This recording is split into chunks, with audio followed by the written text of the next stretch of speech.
Hey, it's Tom Huser with Huser Team and Realty One Group, and I'm here today with Daniel French with Academy Mortgage. How's everybody doing today? You know, what we hear a lot in the news and just a lot of chatter out there is about another potential real estate bubble. So I figured the two of us should get together and kind of do a video and just tell you our perspective of it. Obviously, being a professional, I'm not allowed to give advice of where it's going to for sure go, but what I can tell you is my opinion. And what I can tell you is the Las Vegas real estate market is ridiculously strong right now with lots of buyer demand. We have so many people moving here from out of state, which is a lot of baby boomers coming from the East Coast and California, particularly in these high dollar housing markets. So they're coming over here with $500,000 in cash and they're buying a $250,000 or $300,000 home in cash, and then they have the rest of their nest egg plus their retirement funds. The other thing that we're seeing actually competing with the baby boomers on these homes under $400,000 is the millennial generation. So the job market's really good right now. The millennials are growing up, they're starting to have kids, and they're looking for a house of their own. So we see a lot of competition right now. So there is just a crazy amount of demand in the Las Vegas market to buy real estate. So that is going to continue, in my opinion, to keep moving prices up with all this excess demand, of course, with low interest rates. And Las Vegas is an awesome place to live. And Dan can speak to you more also about, there was a huge difference in dynamics. Right now we are closing about 40% of homes in cash, and the other 60% is financing. All these cash buyers, they're not investors, they're primary residences like I just talked about. But on Dan's going to talk to you about the lending side and what was so different in 2006, 7, and 8 and about today's borrowers that are getting financed. Dan? Yeah, so across the board, if you're out there and you're looking at this video, you're probably in the market to buy a home. What I see is that if you're back in 2007 and 8, we had very lenient restrictions on getting financed. Now it's very restrictive, and that's a good thing. You know, when you look at the overall picture of how that could affect you, well, if you're a person buying a home now, you can pretty much count on, unless some catastrophe happens, you can pretty much count on having equity in the future.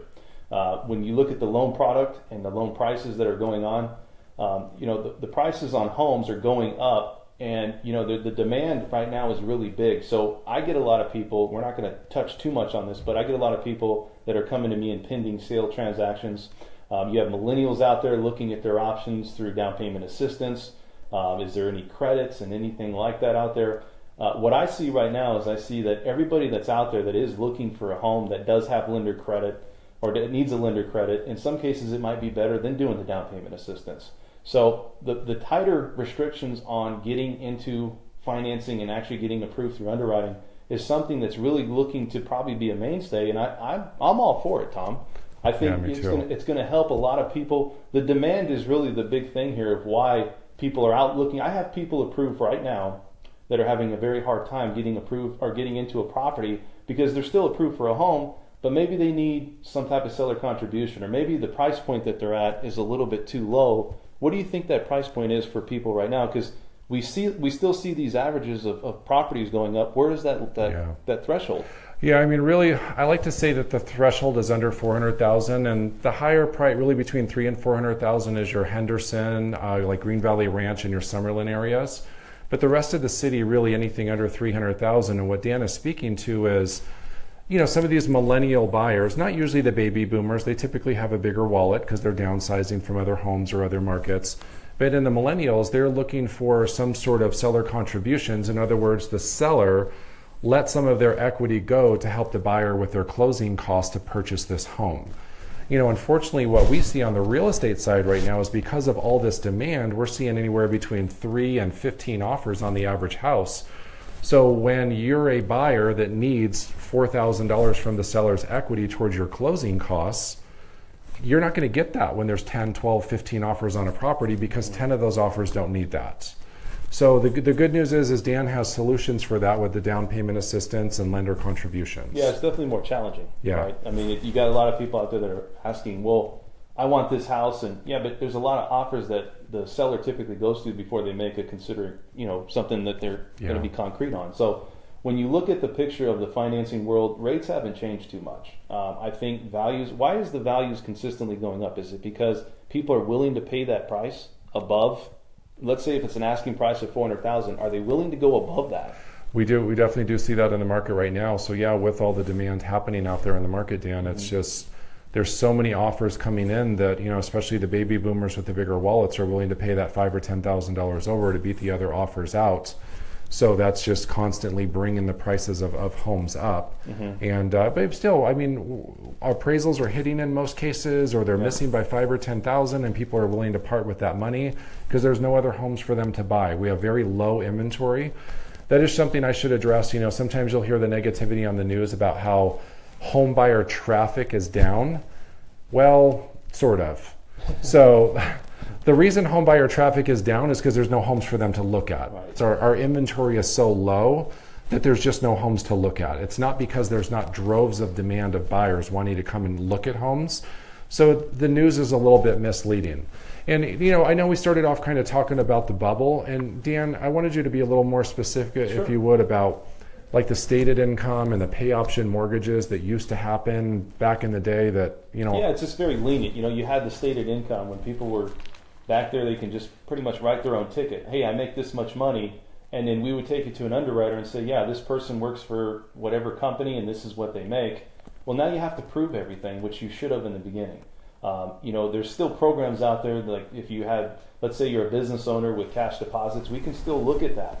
We can still look at situations if you're a multi-property owner. You know, if you have multiple properties, let's say you're not recording all of the income, or maybe you're losing income on your Schedule E tax form, then basically we can look at that and say, hey, maybe we'll just go off the lease. But when you look at the stated income, there's really no accountability for that, and I think that's what contributed to the market really falling. I mean, you have all of these borrowers that were taking on things back in the day that, I mean, because we're looking at the same bubble kind of. I mean, not really, but the prices were pretty comparable now, right? Back to 2007 and 8, it's almost there. We are about 15% below the peak prices. The rest of the nation, most of them have already, you know, hit that previous price from 2007-8, and some have actually surpassed it to where we still are about 15% below our high prices from before. So unfortunately, we still have around 20% of Las Vegas that's underwater that would be a short sale if they still ended up wanting to sell, and that's also tying up the inventory too, so we're not seeing that come on.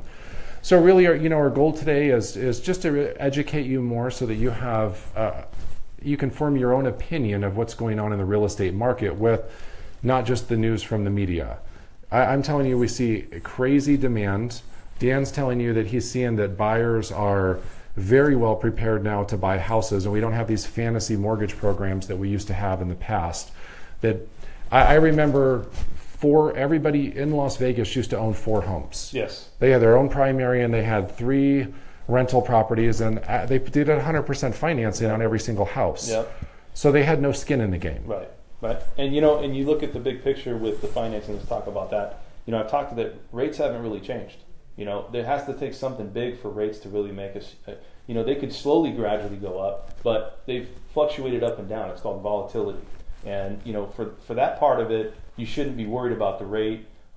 It should be more about, can I get into a home at this point? Because I think that's the bigger problem. You know, you have to adapt. The people that are adapting to this are willing to come out of pocket a little bit more money. They're willing to overcome a little bit more challenges as far as if the underwriter, or in my position, they might need letter explanation or something. But that's a good thing, because then you know you're well qualified.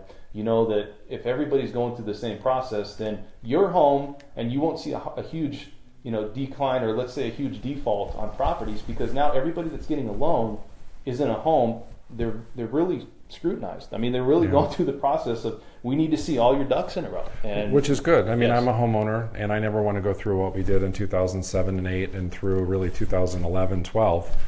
It was just, that was terrible. None of us want to do that again. Nope. So I'm very much about strict lending standards. I know it's tougher, and some people, you know, really the stated income thing started off to be a good concept, right? We have a lot of tip earners here in this city, valet, all the food and beverage industry. So it really was a good program. And then it got out of control. Yes. And people that should never have been on stated income was on stated income, and we had these 100% financing, so it was crazy. We're just not there today. The Las Vegas market is super strong. I'm proud to be a homeowner. I'll definitely be buying some more investment properties myself.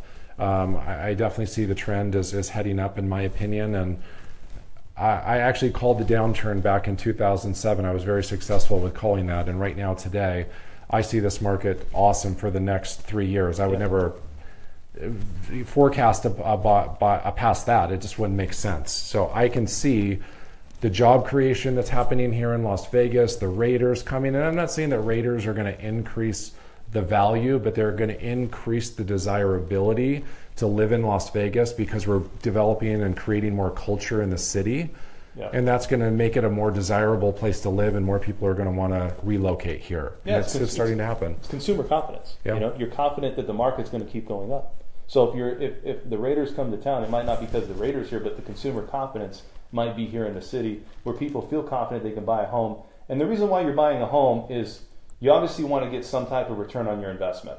So you're looking at it, could the possibility of having equity in your home be there? I have a story with a gentleman that bought from me 2 years ago. I just did a cash out refinance and he pulled out $45,000. Wow. So what he did with that money is he paid off some of his debt, he pocketed some of it, and the opportunity's there. I don't see it changing in the next few years to come. So if you're looking to buy a home, I think that's really the meaning of what we're talking about. Is it a good time? Why is the market where it's at? And what do you foresee in the future? Yeah. The trend is all up right now. And, when I say up, I don't mean it's going to go up 15, 20% per year. None of us want to see that again, in my opinion.